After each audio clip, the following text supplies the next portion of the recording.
रायजो राजा नोंथांमोन बड'फानि सानस्रि सानथौ आदर्श आइडिय'लजिखौ जोंनि बड'लेण्डनि सिङाव सोर दैदेनगिरिया सोर लिडारा दिनै बांसिन माने फल' खालामदों, बांसिन माने गोसो होदों।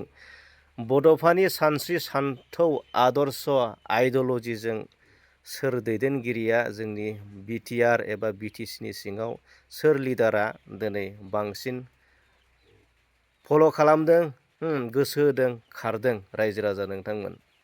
जोङो नुनो मोनो, जोङो बेयाव जोङो नायबिजिरोबा, जोङो बिजिरनानै नायोब्ला, जोङो मोनसे साइक'लजि खालामोब्ला, जोङो बेखौ मोनसे कन्डाक्टेड खालामोबा, बेखौ जोङो माने एनालाइसिस खालायोब्ला जों नुनो मोनो रायजो राजा नोंथांमोन, जोंनि जिथुनाखि इउपिपिएल पार्टिनि मानाव गेदेर प्रमद बर' सार, बिथाङा बांसिन गोसो होनायखौ जों नुनो मोन्दों, फल' खालामनायखौ जों नुनो मोन्दों। बिथाङा दुलाराय बर' फरायसा आफादाव थानायनिफ्राय, आफादगिरि बिबान लानायनिफ्राय जिथुनाखि बड'फा उपेन्द्रनाथ ब्रह्मनि जि सानथौ सानस्रि आदर्श आइडिय'लजिखौ लानानै बिथाङा गोबां खामानि मावदोंमोन रायजो राजा नोंथांमोन।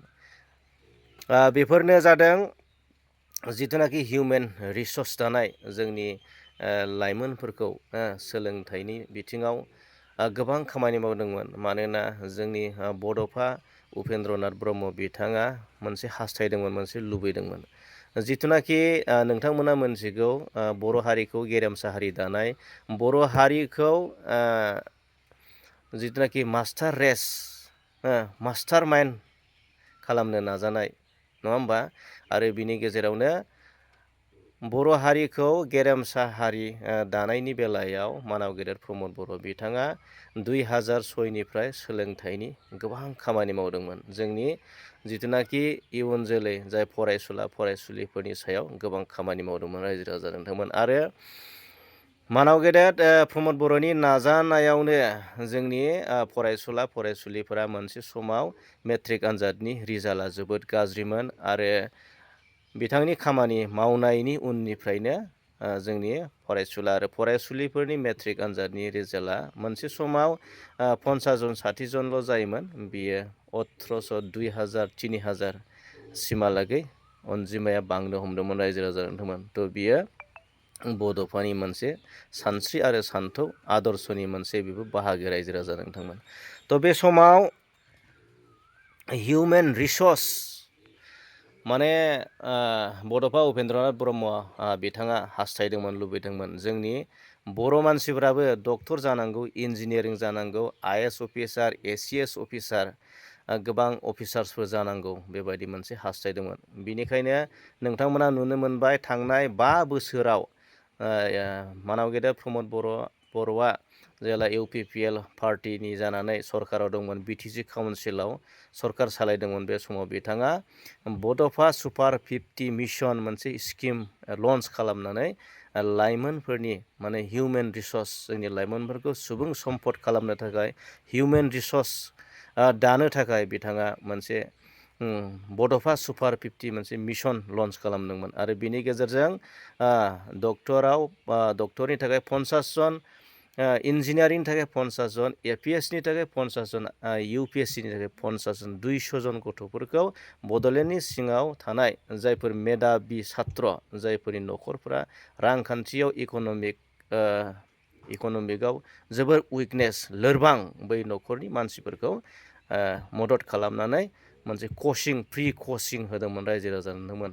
थ' बिनिनो फिथाइखौ नोंथांमोना दाखालि बावै रिसेन्टलि नुनो मोनबाय, माने 34नि 26 आउट अफ 34नि गेजेराव 26आनो आउट जाबाय। थ' बियो ग्रेट साक्सेसफुल आरो माने एचिभमेन्ट रायजो राजा नोंथांमोन। थ' बिनिखायनो बे समाव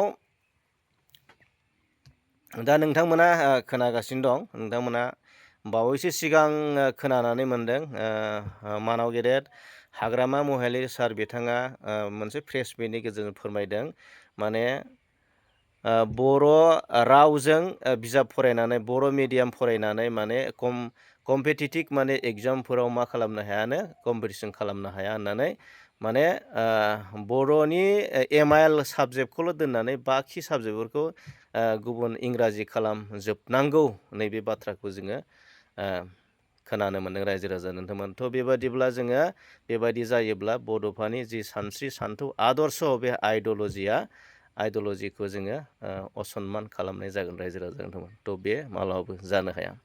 थ' बिनिखायनो दा रायजो राजा नोंथांमोन जिथुनाखि बिथांनि बड'फा उपेन्द्रनाथ ब्रह्मनि बिथांनि मोनसे सिमां दंमोन, मोनसे विश दंमोन रायजो राजा नोंथांमोन। मानोना जोंहा बड'लेण्ड इउनिभारसिटि CIT माने मेडिकेल कलेज बायदि बायदि जोंनि थाखायबो माखासे इन्सटिटिउसनफोर जोंबो गोनांथि दङ। बे बाथ्राखौ बिथाङा सिमां नुदोंमोन। दा बे समाव नोंथांमोना नुनो मोनबाय गोबां जोंनि गेजेरावबो बड'लेण्ड इउनिभारसिटि जादों आरो क'क्राझार इउनिभारसिटि जादों, क'क्राझार मेडिकेल कलेज जादों, नङा होमबा? गोबां माने CIT नोंथांमोना नुनो मोनदों। थ' जोंनि गेजेरावबो बेबो मोनफा मोनफा बड'फा उपेन्द्रनाथ ब्रह्मनिनो मोनसे बेफोरबो मिजिं सिमां रायजो राजा नोंथांमोन। थ' बिनि गेजेराव बर'फोरनि गेजेराव मोनसे गिदिर एचिभमेन्ट रायजो राजा नोंथांमोन, बेनो जादों जोंनि बर' रावखौ, बड' लेंगुवेजखौ माने भारतनि संबिजिताव माने 8th सिडिउलाव सोसननो हाबाय। बेयो जोंनि थाखाय बर' जाथिनि थाखाय खोब गोग्गाथावना रायजो राजा नोंथांमोन। मानोना आरो लोगोसे बर' रावखौ आसाम एस'सियेट अफिसियेल लेंगुवेज सिक्रिटि गनायथि रिकगनाइज खालामनो हाबाय।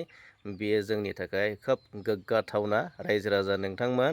थ' बेफोरबो बड'फा उपेन्द्रनाथ ब्रह्मनिनो मोनसे बेफोरबो मोनफा मोनफा सिमांमोन रायजो राजा नोंथांमोन। आरो जायखौ नोंथांमोना मोनथिगौ इनफ्रास्ट्राक्चार डेभेलपमेन्ट, माने माखासे कमिउनिकेसन हान्था मेला, माने जोंनि जायगाफ्रा खोब गोग्लैसोनायमोन, नङा होमबा? आरो मोनसे दंमोन रायजो राजा नोंथांमोन राजखान्थि मोनथाय, पलिटिकेल राइट। जों गुबुन जातिफोर बायदि राजखान्थियारि मोनथाय माने पलिटिकेल राइट, जोंबो पलिटिकेलनि राजखान्थिनि